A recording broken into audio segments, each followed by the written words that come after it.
Bismillahirrahmanirrahim. Assalamualaikum warahmatullahi wabarakatuh. Selamat pagi, Bapak Todi dan teman-teman semuanya.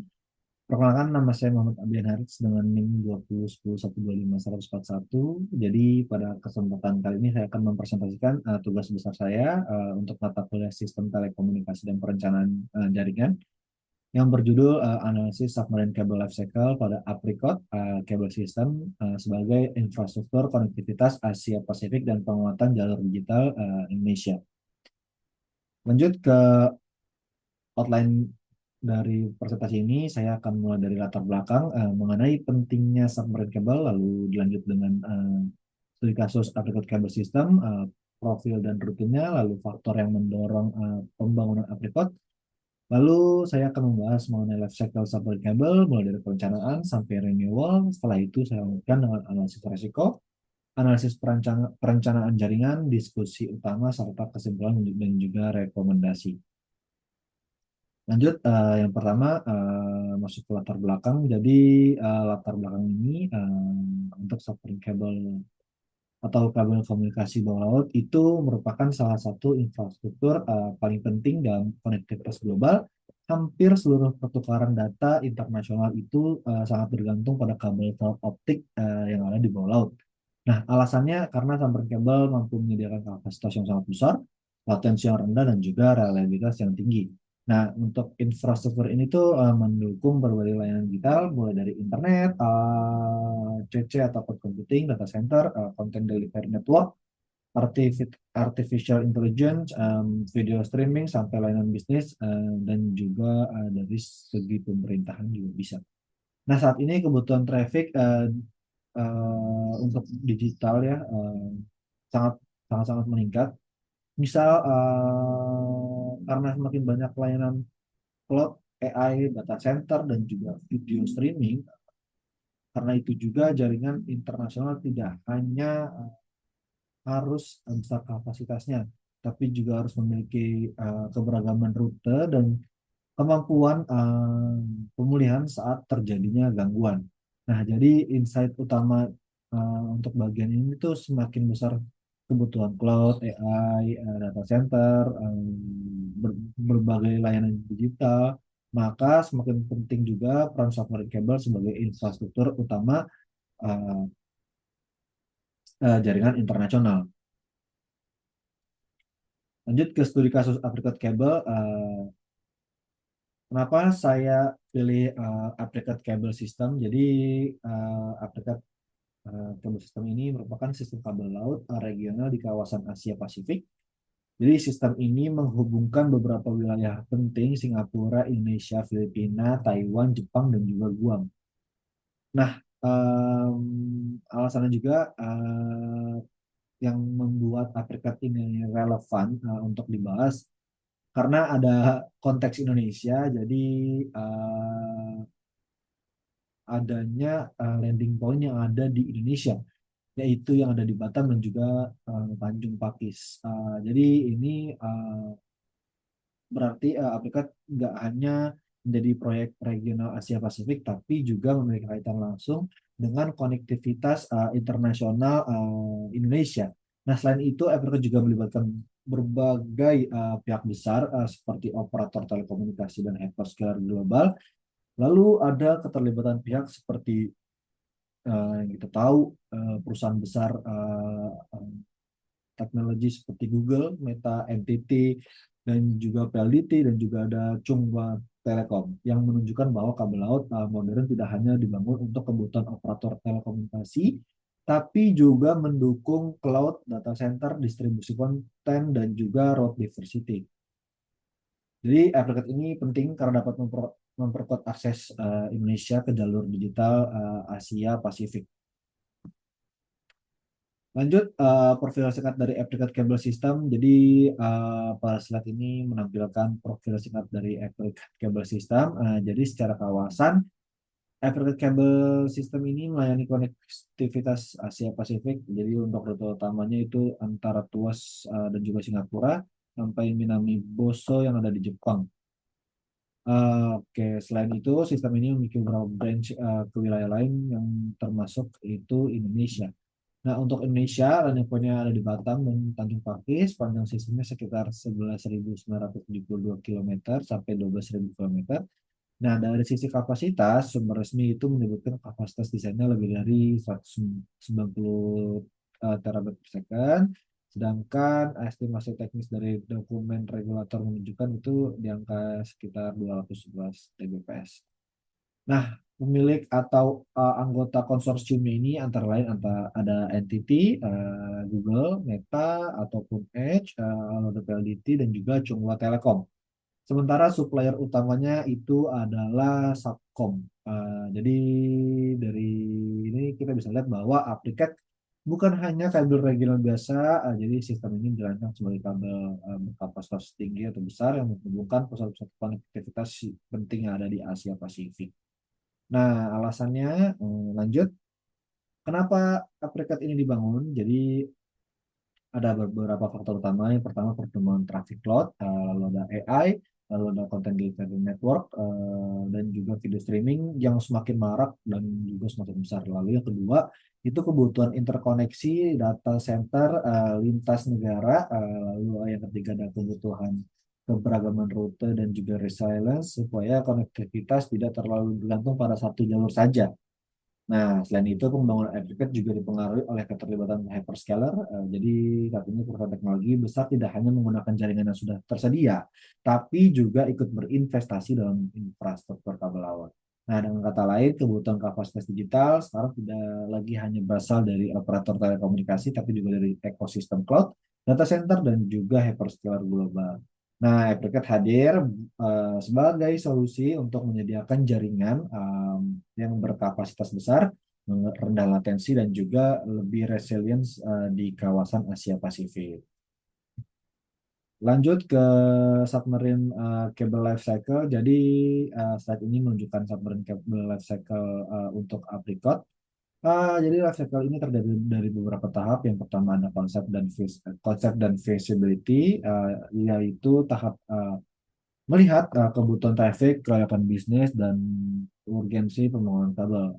Lalu yang kedua ada network planning dan desain.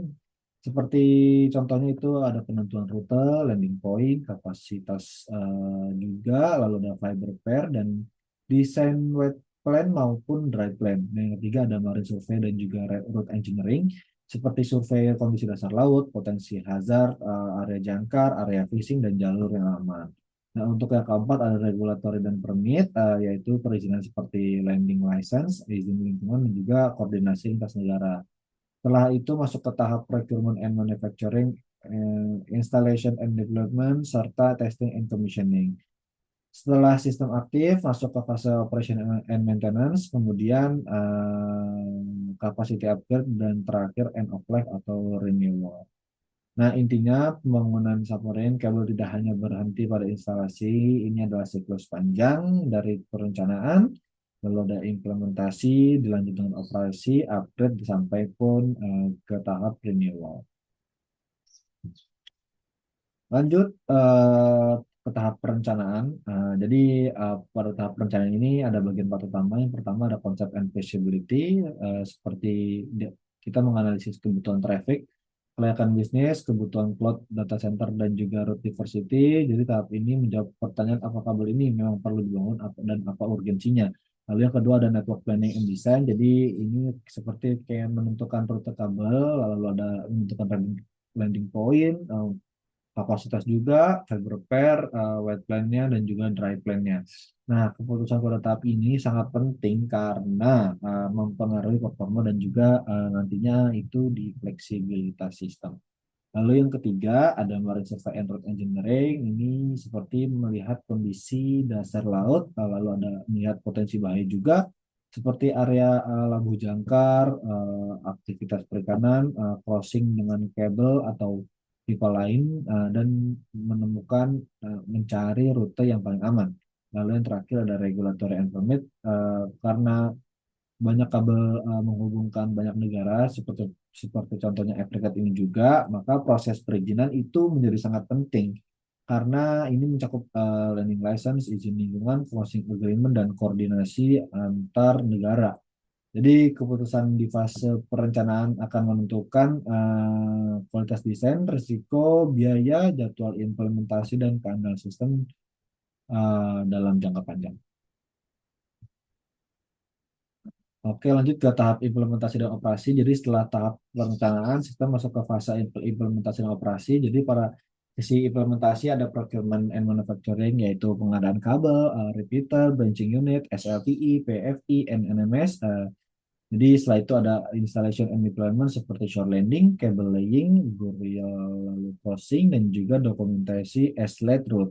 Nah, kemudian ada testing and commissioning, yaitu seperti pengujian sistem, pengujian sebelum sistem dinyatakan apakah sistem itu siap beroperasi atau tidak. Nah, pengujian ini dapat mencakup seperti optical test, power feeding test, alarm test, monitoring, dan kesiapan sistem untuk layanan. Nah, setelah sistemnya aktif, masuk ke tahap operation and maintenance. Jadi ini adalah fase yang paling panjang karena kabel harus terus dimonitor, lalu dijaga performanya dan diperbaiki jika terjadi gangguan.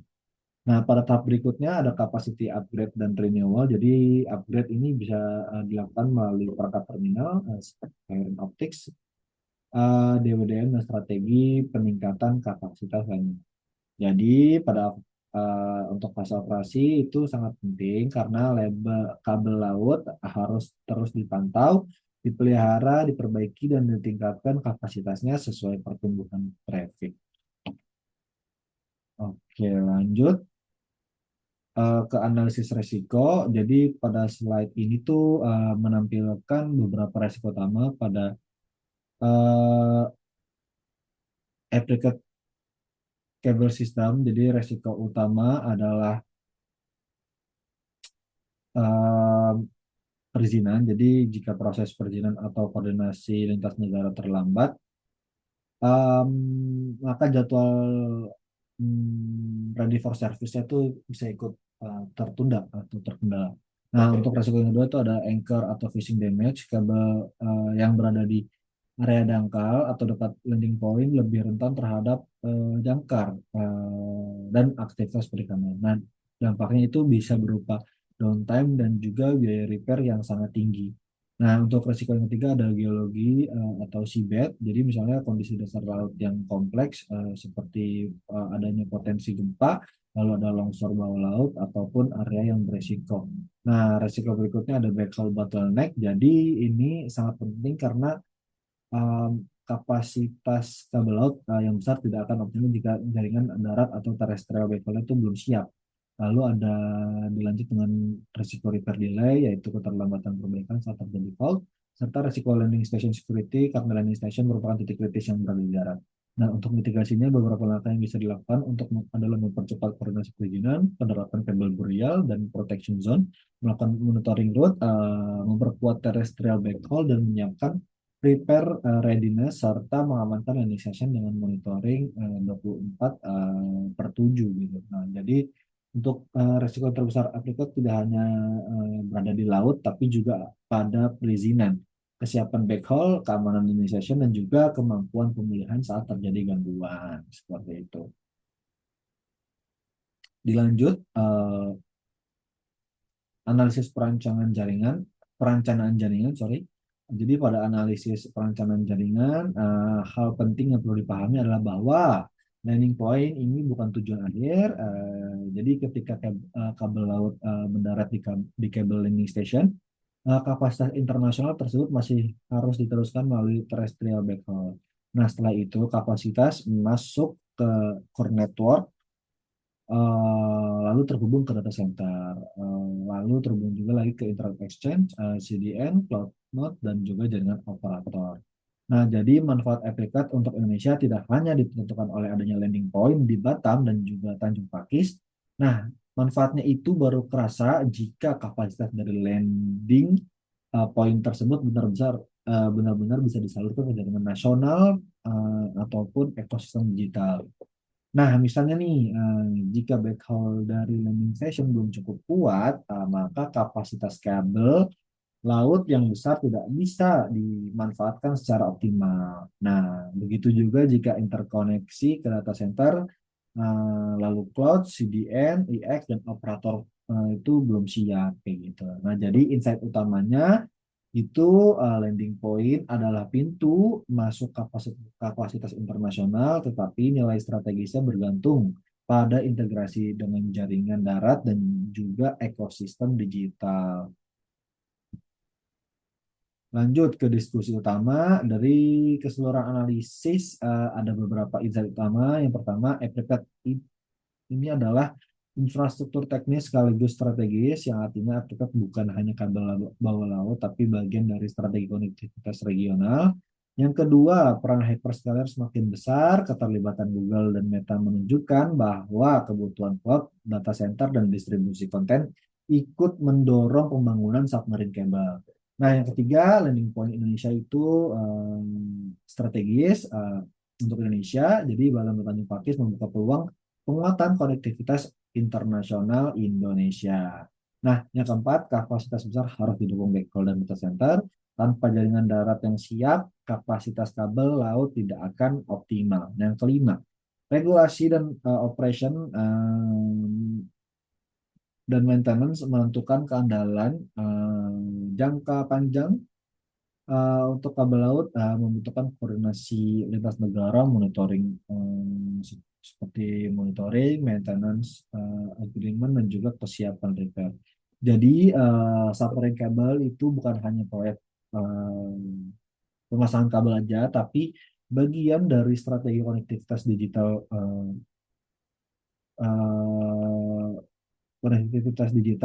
cloud infrastruktur, dan juga ketahanan jaringan regional.